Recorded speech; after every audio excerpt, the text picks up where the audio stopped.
성령을 누가 부어주시나를 알아보았었습니다. 그것은 예수님께서 부어주신다. 원래는 하나님이 것이었는데 그 하나님께 그 성령을 받아서 예수님께서 우리에게 믿는 자들에게 성령을 부어주신다. 하나님께서는 그가 메시아임을 모든 기적과 권능을 통해서 많은 사람들에게 증거를 했는데 그럼에도 불구하고 그때 유대 사람들이 그를 법 없는 자를 통해서 십자가 못 박혀서 죽였다. 근데 그 예수는 십자가 못 박혀서 그대로 죽어서 있는 것이 아니라 하나님께서 그를 살려주셨다. 왜 하나님께서 그를 살리셨느냐? 그는 사망에 매어 있을 수가 없었다. 왜 예수님께서 사망에 매어 있을 수가 없었느냐? 그것은 예수님과 하나님과 이 약속이 있었던 것이다. 만약에 네가 죽으면 네 영혼을 음부에 버리지 아니하고 또 너의 몸은 육체는 썩지 않을 것이라는 것을 하나님께서 예수님께서 말씀하셨습니다. 그러니까 이 말씀을 하나님께서는 진실하게 이루시는 하나님이시기 때문에 그 말씀을 이루셔서 예수님께서 십자가에 죽었고 장사되었을 때 하나님께서 그를 살리는 이런 역사가 일어난 것입니다. 그래서 예수님께서 그 약속대로 부활을 하고 그 다음에 승천하고 하나님 우편에 앉아 있었는데 그때 하나님 우편에 앉아 계실 때에 하나님께서 그 약속한 성령을 그 예수님을 통해서 많은 사람들에게 부어지는 그런 역사가 일어났다. 그래서 그 성령은 다른 사람을 통해서 온 것이 아니라 하나님께로부터 다이렉트로 온 것이 아니라 예수님을 통해서 우리에게 주시는 것이다. 그래서 말세에 하나님이 예수님을 주와 그리스도가 되게 하셨다. 그러니까 주라는 것은 하나님이 되게 하신 것이고 그리스도라는 것은 예수는 그리스도라는 것은 그 죄를 위해서 기름 부음 받은 자다. 죄를 사하기 위해서 그 죄 문제를 해결하기 위해서 사명을 받은 자, 즉 기름을 부은 자다라는 말이 예수는 그리스도다라고 말씀하셨습니다. 그래서 너희들이 죄 문제를 해결하려거나 또는 너희들이 구원을 받거나 또는 너희들이 성령을 받으려고 하면 너희들이 구원받고 영생에 이르고 천국에 가려면 너희들은 예수를 믿어야 된다라는 것이 베드로의 설교였던 것을 볼 수가 있습니다. 이 설교를 듣고 거기에 있던 사람들의 반응이 오늘 설교 우리가 읽은 본문의 말씀인 본문이고 베드로가 이제 설교를 하는 것입니다. 그러니까 그 설교를 들은 사람들이 그 죄책감, 그 찔림이 있었어. 너희들이 죽은 예수가 우리의 그 사람들이 기다리던 메시아다라는 것입니다.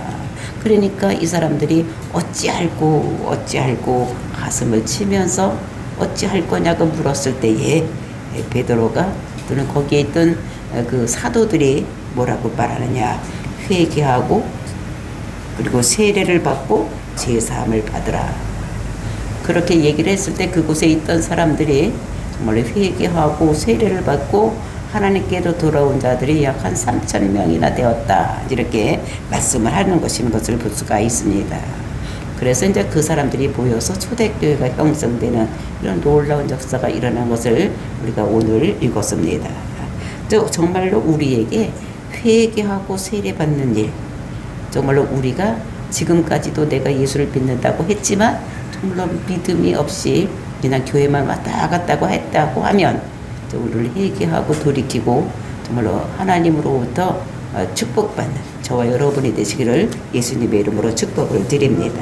또 이런 것들을 우리가 마음속에 깊이 새기면서 한 절씩 알아보기로 하겠습니다. 37절 말씀 보니 그들이 이 말을 듣고 마음에 찔려 베드로와 다른 사도들에게 물어 이르되 그들이 이 말을 들었다. 이런 것은 무엇입니까? 베드로가 설교한 말을 들었다는 것입니다. 근데 이제 베드로가 설교한 것이 꼭 여기 나와는 요 말만 한 것이 아니라 예수님의 사역이 어떻게 됐고 예수님이 우리와 함께 늘 있었고 예수님께서 죽은 자도 살리고 그리고 이제 눈먼 자도 보게 하고 귀머거리도 듣게 하고 뭐 이런 얘기도 많이 했을 것입니다. 그 오늘 여기 있는 거 이것만이 아니라 우리가 어제 들었던 그 설교만 한 것이 아니라 모든 것을 예로 들어서 많이 설교를 했을 것인데 그 설교를 들은 그때 그 사람들이 어떤 일이 있었느냐. 그들이 베드로와 설교한 베드로와 또 거기 있던 다른 형제들 그러니까 120문제들이 있었으니까 그 사람들에게 물어보았다는 것입니다. 정말로 그런가? 정말로 그러냐? 정말 이렇게 너희들이 성령 충만 받은 것이 너희들이 이렇게 말한 것이 배워서 한 것이 아니야 진짜냐? 뭐 이렇게 하고 정말 예수님께서 부활하신 것을 너희도 진짜 봤냐? 뭐 이런 것도 물어봤을 것이라고 생각을 합니다. 그러니까 물어봤다는 거예요. 그리고 형제들아 우리가 어찌할꼬 하거늘 그러니까 그들이 이제 그것이 증거를 다 대니까 자기들이 어찌할꼬 그 어찌할꼬라는 것이 무엇입니까? 이거 어떡하지?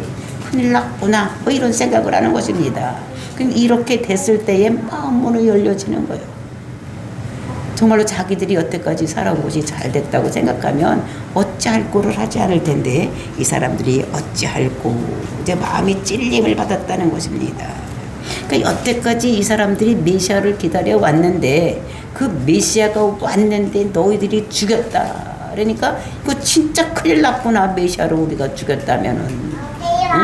하나님이 올 거를 기다렸는데 그 메시아가 왔는데 그 메시아를 내가 니들이 죽였다 했으니까 내가 죽였으면 이거 큰일이구나 이런 생각을 하는데 그래서 어찌할꼬 했을 때 그러니까 죄 문제가 해결이 안 된다고 하니까 죄의 삭은 사망이니까 지옥 갈 수밖에 없기 때문에 이 사람들이 이제 큰일 난 거예요. 그러니까 어찌하면 되겠느냐 이렇게 물어보는 것입니다.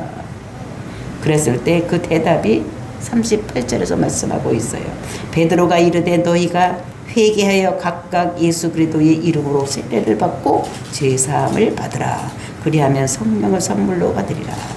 여기서 핵심이 뭐냐? 어떻게 해결할까? 어떻게 죄 문제를 어떻게 해야 되나? 이랬더니 너희들 죄사함을 받으라. 즉 죄 문제를 해결을 받으라는 것입니다.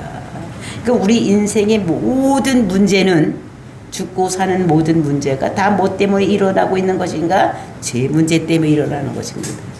그 죄의 삭은 사망이기 때문에 사망을 주기 위해서 악한 것들이 하는 것이 무엇이냐? 제일 먼저는 우리가 먹지 못하면 죽으니까 가난이 오고 기근이 오게 하는 것입니다. 그리고 이제 병 들으면 죽으니까 병을 주는 거예요. 그러게 그렇게 하게 해서 천재지변이 일어나고 이렇게 되는 거. 그리고 마지막에는 늙어서 죽게 하는 거. 이런 모든 문제가 죄의 결과로 오는 거죠. 그러니까 이 죄의 문제만 해결되면 우리가 죽지 아니고 영원히 사는 것도 있고 하나님 나라 백성으로서 하나님 백성으로 사는 이런 역사, 즉 구원을 받는, 구속을 받는, 영생을 얻는 이런 일이 있다는 것을 우리들에게 말씀하시는 거예요. 그러니까 모든 인생의 문제는 죄의 문제예요. 병도 죄의 문제예요. 우리가 죽는 것도 죄의 문제이기 때문에 이거를 하기 위해서 우리는 뭐를 해야 되느냐? 죄사함을 먼저 받아야 된다는 것을 우리들에게 말씀하고 있습니다. 그래서 예수 그리스도의 이름으로 세례를 받고 근데 이 세례를 받는데 한 사람만 세례를 받으면 되는 것이냐? 각각 예수 그리스도의 이름으로 세례를 받아야 된다. 그러니까 아버지가 받았어도 안 된다는 거예요. 그 다음에 나는 우리 엄마가 목사니까 이래도 안 된다는 거예요. 각각 이렇게 해야 된다는 것을 말씀하시고 예수님의 이름으로 세례를 받고 각 제사함을 받으라. 그리하면 성령을 선물로 받으리라고 말씀하고 있는 것입니다. 그러니까 제일 먼저 해야 되는 것이 무엇이냐? 회개를 해야 된다는 것입니다. 그 회개라는 것이 무엇이냐? 회개라는 것이 아이고 잘못했습니다. 눈물을 질질 흘리고 이렇게 말하는 것이 회개하는 것이 아니라 삶을 돌이키는 것. 이것이 회개인 것을 볼 수가 있어요. 삶을 돌이키는 거예요. 내가 옛날에는 예수를 대적하고 예수를 믿지 않았다면은 회개한다는 것은 내가 이제 예수를 믿고 예수님을 증거하고 예수님을 다른 사람에게 전해서 그 사람들로부터 하나님 백성으로 만들 수 있는 이런 것들이 이것이 회개의 역사가 일어나는 것입니다. 그 예로 들어보면 우리가 사도 바울 그 사람이 다메섹 석상에서 그 예수를 믿는 사람을 잡아 죽이려고 가다가 예수님을 만납니다. 그 만나고 나서 그 삶이 어떻게 변했습니까? 그 사람 예수 믿는 사람을 핍박하고 죽이려고 했던 사람이 예수를 만난 사람부터 어떻게 되는가 하면 예수를 증거하는 사람이 된 것 같지. 옛날엔 내가 예수를 안 먹고 예수 믿는 사람을 핍박했다면 내가 회개하는 것은 내가 이제 예수를 믿고 예수 믿는 사람과 더불어 하나님 나라를 전하는 것, 이것이 회개인 것을 우리에게 말씀하고 있는 것입니다. 그리고 이제 뭐를 해야 세례를 받고 그 다음에 뭐를 해느냐, 회개하고 세례를 받으라는데 그 세례라는 것이 무엇이냐. 그 세례라는 것은 그것은 그 헬라 말로 이거 베프티조 이렇게 얘기를 하는데 이것은 씻는다 또는 뭐냐면 잠근다 이런 말이 있는 것입니다. 그래서 저는 이제 우리 교회는 장로교회예요. 그래서 우리가 세례를 줄 때 어떻게 줍니까? 약식 세례를 줘서 물을 떠서 이렇게 뿌리면서 예수님 아버지 아버지 하나님 또는 아들 하나님 성령의 하나님으로 내가 세례를 베푼다 이렇게 하는데 이것이 원래는 뭐냐면 그렇게 하는 것이 아니라 침례인 거예요. 침례. 물속에 쑥 들어갔다 쑥 나오는 거예요. 즉 아가미를 가지고 숨 쉬는 사람은 물속에 들어가서 오래 살지를 못해 죽을 수밖에 없어. 그러니까 물속에 들어갔다가 나오는 거예요. 그래서 우리가 로마서에 보면 이것에 대한 이야기를 하는 것을 볼 수가 있어요. 그래서 우리가 예수 그리스도의 이름으로 죽고 예수님이 죽었으면 그 다음에 예수님과 같이 사는 것, 이것이 세례라고 말씀하고 있는 거죠. 그래서 물속에 들어갔다가 나오는 것. 그러니까 예수님과 함께 죽고 예수님과 함께 나오고. 그러니까 저는 이제 오순절 교회에서 그러니까 교회 그러니까 신앙을 시작했기 때문에 저는 세례를 어떻게 했냐면 물이 흘러가는 강에 가서 그 목사님하고 그 전도사님하고 둘이 이제 우리를 물속에 들어가는 옷을 입고 쑥 들어갔다가 또 다시 일으키는 이런 세례를 받고 그리고 세례를 받고 나와서 이제 우리가 막 기도하고 막 이렇게 했던 기억을 하면서 원래 세례는 침례인 거예요. 물속에 들어가는 거. 이제 지금은 근데 이제 그렇게 할 수가 없기 때문에 약식 세례로 이렇게 하는 것이다. 이런 걸 우리가 생각하면 됩니다. 그래서 이 세례를 보면은 이스라엘 백성들도 그러니까 출애굽해서 그 광야 생활 하기 전에 홍해를 건너는 것, 그게 세례입니다. 그 다음에 이제 여호수아와 같이 요단강을 건너는 것, 또 이것이 출애굽한 2세대들이 또 이제 세례를 받는 것이 요단강을 건너는 이런 모습을 우리가 볼 수가 있는 것입니다. 그래서 이것에 보면은 그 요단강을 건너갈 때에 그들이 어떻게 합니까? 12돌을 그 물 가운데 세우고 또 12돌은 가지고 가서 길가에다 세우는 이런 모습을 볼 수가 있는데 그 물 가운데 있는 12돌은 예수님과 함께 돌이 예수님과 함께 12지파가 물속에 빠져 죽었다 이런 표시를 하는 것이고 그 다음에 이제 그 12돌을 길가에 갖다 세우는 것은 12지파가 예수님과 같이 살아났다라는 것을 표시하는 것이 물속에다 12돌을 세우고 또 이제 밖에 가져와서 길가에다 세우는 이런 모습을 볼 수가 있는 것입니다. 그래서 우리가 로마서 6장에서 보듯이 죄에 대해서 죽고 하나님에 대해서 산자로 살아가는 이런 것인 것을 볼 수가 있는 것입니다. 그래서 예수님과 예수 그리스도와 함께 세례를 받고 이런 것은 예수님과 함께 연합하고 연합의 의미가 있어서 세례는 연합의 의미가 있다는 것을 우리들에게 말씀으로 하고 있는 거예요. 이거를 외적으로 표현하는 것이 이것이 무엇이냐면 이것이 세례라는 것입니다. 그러니까 구약 시대 때는 이거를 외적으로 표현하기 위해서 뭐를 하냐면 할례를 했던 것을 볼 수가 있는데 이제 이것은 신약 시대에 와서는 이것이 외적으로 나타나는 것이 세례예요. 그래서 이것을 우리가 교회에서 세례를 받게 하는 것은 내가 하나님 백성이 되었다는 것을 내가 이제 이전에 모든 죄 가운데 있었던 것은 죽고 하나님과 함께 살아났다는 것을 하나님 앞에서 또는 성도들 앞에서 나에게 대해서 이렇게 우리가 공포하는 것이 세례인 것을 우리가 알아야 되는 것입니다. 그러니까 하나님 앞에서 이제 내가 예수님과 함께 내가 십자가에서 죽었고 이제 예수님과 합하여서 내가 연합해서 내가 살아났습니다. 하나님께 고백하고 또 성도들 앞에서 많은 사람들 앞에서 내가 그런 사람이 되었다고 공포하는 이런 것이 세례식인 것을 우리가 볼 수 알아야지 되는 것입니다. 그래서 죄에 대해서 죽은 자가 되었고 내가 이제 의에 대해서 하나님에 대해서는 내가 산 자가 되었다. 그래서 회개와 세례는 이제 같은 것입니다.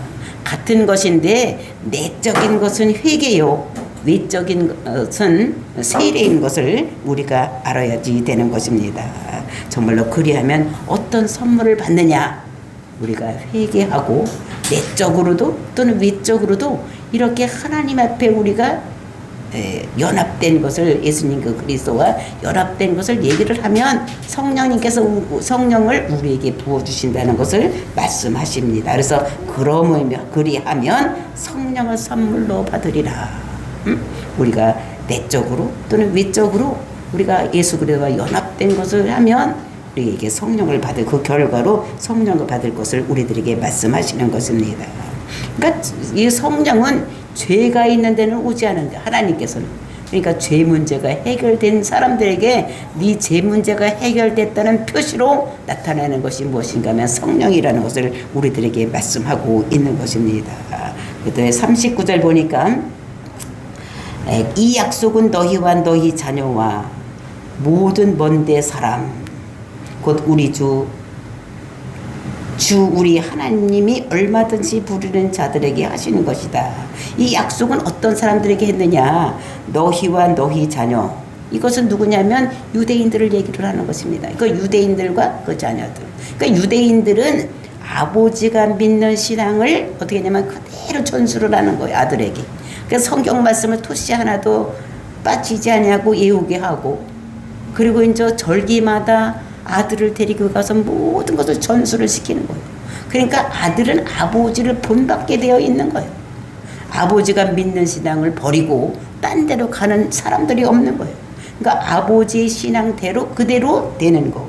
자녀와, 그래서 이거는 유대인들을 얘기를 하는 것이고, 모든 먼데 사람, 이것은 이방인을 얘기를 하는 것입니다. 그러니까 유대인이나 또는 이방인이나 모든 사람들이, 근데 우리가 생각할 때 모든 사람인 것 같지만 후반절을 읽어보니까 하나님이 얼마든지 부르시는 자들에게 하시는 것이다.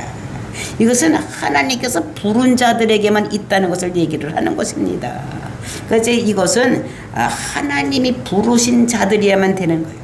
그러니까 우리가 그 구원은, 그러니까 내 구원의 서정이 있죠. 구원의 서정에 제일 먼저 부르심이 있어야 되고, 그 다음에 부르심이 있으면 하나님께서 그를 불러내서 의롭게 하시고, 그 다음에 그들을 성화하게 해서, 그 다음에 영화의 단계까지 이루게 하는, 그러니까 하나님과 같이 되는 이런 그 단계까지 이루는 것입니다. 그러니까 먼저 부르심이 있어야 된다는 것을 말씀하고, 궁극적으로 영생을 주기로 한 자만 믿더라는 것입니다. 우리가 아무리 복음을 전한다고 할지라도 안 듣는 사람이 있어. 이게 뭐냐? 하나님께서 택하지 않은 자들이기 때문에 안 믿는다는 거예요. 그러니까 궁극적으로는 어떻게 냐? 하나님께서 택하신 자들, 하나님께서 부르신 자, 창세전에 우리를 예정하시고 그 불러진 자들만 믿게 된다는 것을 우리들에게 말씀을 하고 있습니다. 그래서 우리 장로교가 뭡니까? 장로교는 예정, 그러니까 예정론을 믿는 사람들, 예정론을 믿는 사람.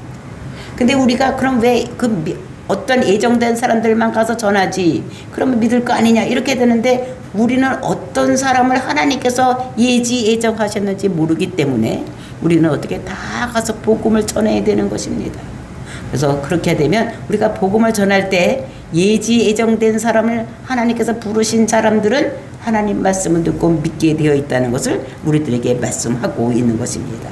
이제 그렇게 그 결과로 우리가 회개하고 세례를 받으면 그 결과로 우리에게 성령을 선물로 주신다는 것을 말씀하고 있는 것입니다. 그러면서 40절 41절 보니까 또 여러 말로 확증하며 권하여 이르되 너희가 이 패역한 세대에서 구원을 받으라 하니. 그리고서 이제 또 여러 말로 했다는 것입니다. 지금까지 설교한 것 말고 여기 책에 쓰여지지 않은 여러 가지 말로 구원이 어떤 것이라는 것을 다 얘기를 했다는 거예요. 예수님의 사역도 얘기를 했을 거예요. 구약에서 예수님께서 이렇게 온다 하고 이렇게 예수님께서 오시지 않았느냐. 그리고 원래 우리는 에덴 동산에서 하나님께서 하나님 백성으로 창조했는데 우리가 교만해서 우리가 하나님같이 되려고 해서 죄를 지었다. 그 죄를 사하기 위해서 예수님께서 이 땅에 오시려고 하는데 구약의 선지자들 통해서 이런 사람들이 메시아일 것이다. 처녀의 몸에서 날 것이다. 응? 그가 어떻게 됩니까? 나사렛에서 살 것이다. 그리고 이제 그는 마음의 겸손해서 나귀를 타고 입성할 것이다. 그는 음산소에 팔릴 것이다. 그가 찔림은 우리의 허물 때문에 죽을 것이고 그가 다시 썩음을 보지 않고 부활할 것이다. 하여튼 이 구약의 선지자들은 예수님에 대해서 예언하지 않는 선지자들이 한 명도 없는 거예요. 크고 작은 선지자들이 다 어떻게 합니까? 다 예수님에 대해서는 베들레헴에서 태어날 것이다. 그는 십자가에서 죽을 것이다. 뭐 이런 것들을, 그다음에 상자된 지 사흘 만에 살아날 것이다. 뭐 이런 것들을 다 예언을 해놓은 것이 구약의 선지자들입니다. 그래서 그 뜻을 이루기 위해서 이 땅에 오시면 그대로 와서 그 하나님 말씀을 이루지 않은 것이 없이 다 와서 이루는 거죠. 그러니까 마지막에 우리가 예수님께서 십자가에서 돌아가실 때 뭐를 합니까? 아, 목마르다. 이렇게 하십니다. 왜? 신포도주를 마신 다음에 죽게 되어 있는 것이 예언이 되어 있는데 지금까지 안 이루어진 것이 그것이기 때문에 그것까지도 이루게 해서 예수님께서 목마르다 이렇게 했을 때 거기에 있는 신포도를 찍어서 이렇게 했을 때에 그것을 마시고 다 이루었다고 돌아가시는 예수님, 십자가에서 운명하시는 예수님을 우리가 볼 수가 있어요. 그러니까 예수님께서는 구약에 이루는 것을 모두 다 이루는 거죠. 그가 메시아인 것을 이루는 것인 것을 우리들에게 말씀하고 있는 것입니다. 그래서 정말로 모든 것을 다 이렇게 이루시는 이런 것들을, 그런 말을 다 확증해서 권하여서 이르되 너희가 이 패역한 세대에서 구원을 받으라. 이 패역한 세대라는 것은 무엇이냐? 이거는 왜곡된 세대, 즉 삐뚤어진 것, 이거를 패역한 것이라고 해요. 그러니까 사단이 틀어놓은 시대, 이 시대가 뭡니까? 패역한 시대요. 사단이 이 땅에 와서 그들이 왕노릇하고 사람을 죽이고 멸망시키려고 하고 있는 이 세대에서 너희들은 뭐를 받으라? 구원을 받으라. 구원이라는 말은 구속이라는 말과 영생이라는 말과 똑같은 말이라고 말씀을 드렸습니다. 그러니까 너희들 영생을 받으라. 그 영생을 얻으려면 어떻게 됩니까? 요한복음 3장 16절에도 주 예수, 너희가 어떻게 해요? 하나님의 아들을 믿으면 너희가 영생을 얻으리라. 이렇게 말씀하신 것 같이 우리가 이 말을 믿고 예수가 그리스도인 것을, 그가 메시아인 것을 믿을 때 우리가 영생에 이를 수 있다는 것을 베드로가 그들에게 여러 말로다가 말한 다음에 이제 얘기를 확증적으로 하는 것을 볼 수가 있습니다. 그러면서 이 말을 받은 사람들은 세례를 받으며, 그 말을 받은 게 누구냐? 누구 말입니까? 베드로가 지금 설교하고 그가 메시았고 그가 우리 죄를 위해서 이 땅에 오셨고 우리 죄를 위해서 십자가 죽었는데 그가 하나님과의 약속을 이루기 위해서 그가 음부에 떨어지지 아니하고 그 시체가 썰어지지 아니하고 썩지 않고 부활할 것이라는 것을 이루어서 그가 부활한 것이다. 부활하신 예수님께서 하늘에 올라가셔서 하나님께서 약속하신 성령을 예수님께서 우리에게 부어줘서 우리가 지금 방언해서 너희들이 그 큰 구원의 말씀을 들을 수 있는 것을 이루어진 것이 그분이다 라고 얘기를 하는 것입니다. 그러면서 너희들이 구원을 받으라. 그 말을 받은 사람들은 세례를 받으매, 그러니까 그 설교를 말씀을 드리니까 예수가 그리스도다, 그를 믿어야지만 세상을 받는다는 것을, 죄의 모든 문제를 해결하려면 예수를 믿어야 된다는 것을 받은 사람들, 즉 받았다는 것은 무엇인가? 믿은 자들. 응? 그것을 믿은 자들은 이날에 신도의 수가 3,000이나 더하더라. 그걸 믿은 사람들의 숫자가 3,000이나 더해졌다는 것입니다. 120문도도 믿고 있었죠. 또 거기에 믿고 있었던 사람들도 있었는데 안 믿던 사람들이 3,000명이나 돌아오는 역사가 일어난 것입니다. 이날이 언제입니까? 오순절날이에요.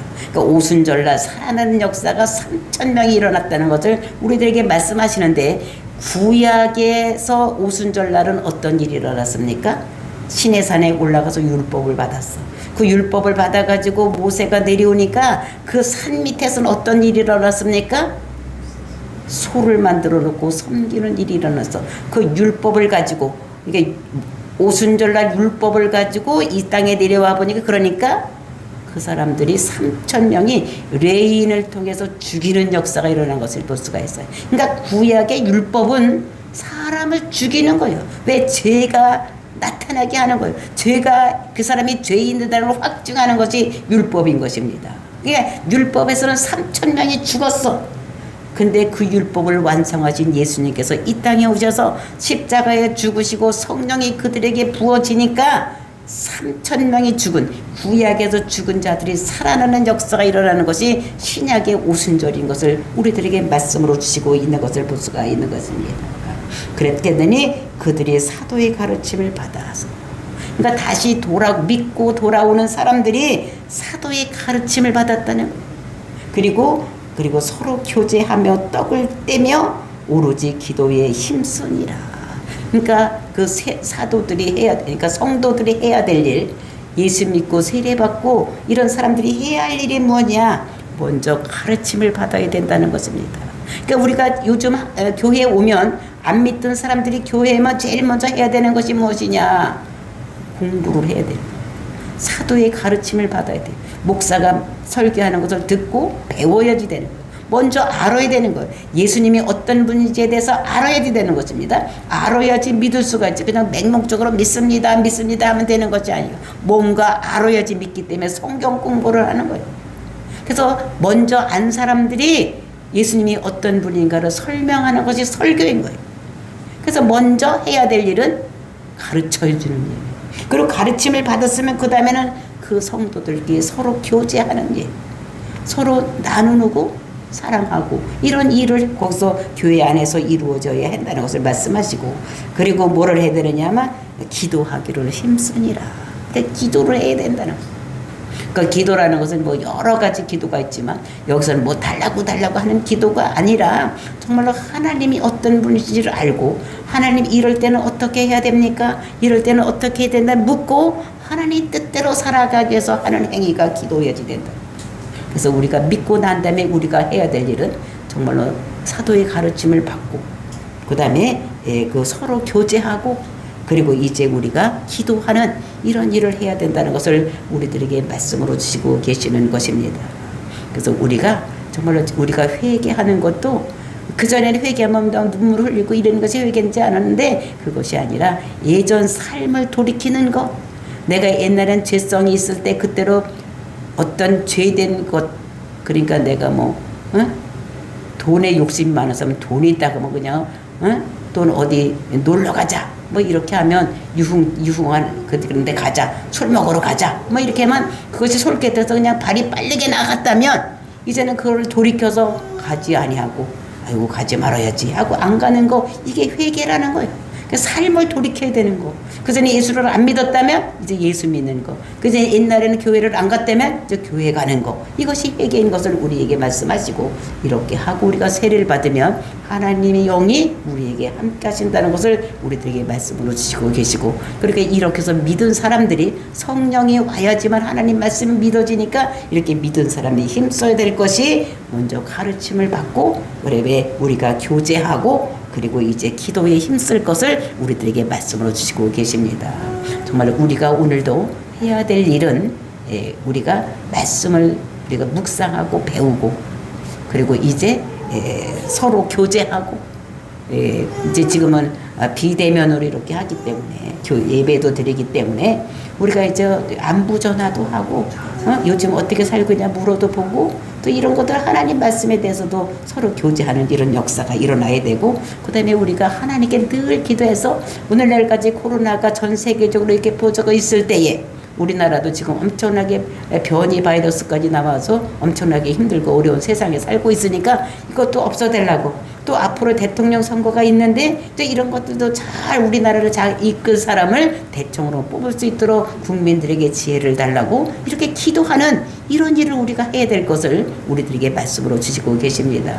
그래서 오늘 우리가 정말로 하나님 말씀을 늘 상고하고, 그리고 서로 교제하고 기도하는, 그래서 하나님 뜻대로 살아가는 저와 여러분이 되시기를 예수님의 이름으로 축복을 드립니다. 다 같이